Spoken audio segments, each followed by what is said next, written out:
عموماً ہم میں سے ہر ایک کو کوئی نہ کوئی پریشانی، کوئی مشکل لاحق رہتی ہے، اور اس کے لمبے چوڑے حل بھی ہم اپنی طرف سے کرتے رہتے ہیں، اور کچھ دوائیں بھی اور کچھ دعائیں بھی وہ کرتے رہتے ہیں۔ لیکن نبی کریم صلی اللہ علیہ وسلم نے ایک بڑی مختصر سی دعا وہ سکھائی ہے، وہ اصل میں دعا بھی ہے اور اقرار بھی ہے۔ سبحان اللہ۔ تو اس میں آپ صلی اللہ علیہ وسلم نے فرمایا کہ جس کو پریشانی لاحق ہو تو وہ یہ کہہ دے کہ اللہ ربی لا اشرک بھی شیئا۔ سبحان اللہ، سبحان اللہ۔ بس اتنی، یہ بچپن میں وہ لوریاں بھی کئی مائیں دیتی تھیں، اللہ ربی لا اشرک بھی شیئا۔ سبحان اللہ۔ بس یہ کہنا ہے تو اس کی وہ پریشانی، وہ غم، وہ فکر وہ زائل ہو جائے گی۔ سبحان اللہ۔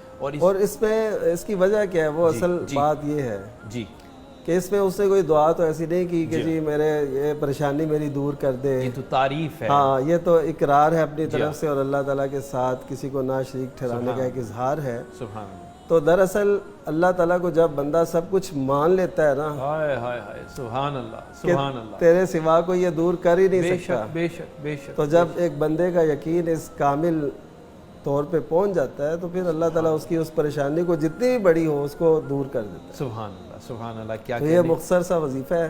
اچھا، اس کے کیا پڑھنے کی کوئی تعداد بھی متعین ہے کہ بس نہیں، جب بھی ہو اور جس وقت کوئی پریشانی لائق ہوئی ہے تو اس کو اس وقت یہ پڑھ لے، ایک بار یا ایک بار ایک بار۔ اللہ اکبر، اللہ اور اکبر۔ اتنا اچھا، یہ کارگر۔ بات نا بڑی اس میں اکاؤنٹ کرتی ہے کہ جس قدر ہمارا یقین پختہ ہوتا ہے نا، لوگ کہتے ہیں نا عموماً جی اتنی بار یہ پڑھا ہے، اتنی دفعہ یہ میں نے ہمارا کلمہ مسئلہ پڑھا حل ہی ہے، نہیں ہوا۔ حل ہی نہیں ہو رہا۔ وہ دراصل اس کو نا ایک چیک کے طور پہ پڑھتے ہیں، وہ یقین کے ساتھ نہیں پڑھتے، یعنی کہ وہ رب کی رحمت کو ٹیسٹ کر رہے ہوتے ہیں۔ اللہ، استغفر اللہ، استغفر۔ تو یہ اصل میں سب سے بڑی بنیاد جو ہے نا کسی بھی وظیفے کی، کسی بھی کلمے کی، کسی بھی دعا کی، وہ پورا یقین ہے، وہ عزم ہے، اللہ پر پورا بھروسہ اور توکل ہے، تو اس سے پھر انشاءاللہ اللہ تعالیٰ کسی کے اس یقین کو ٹھیس نہیں پہنچاتا۔ اللہ اکبر۔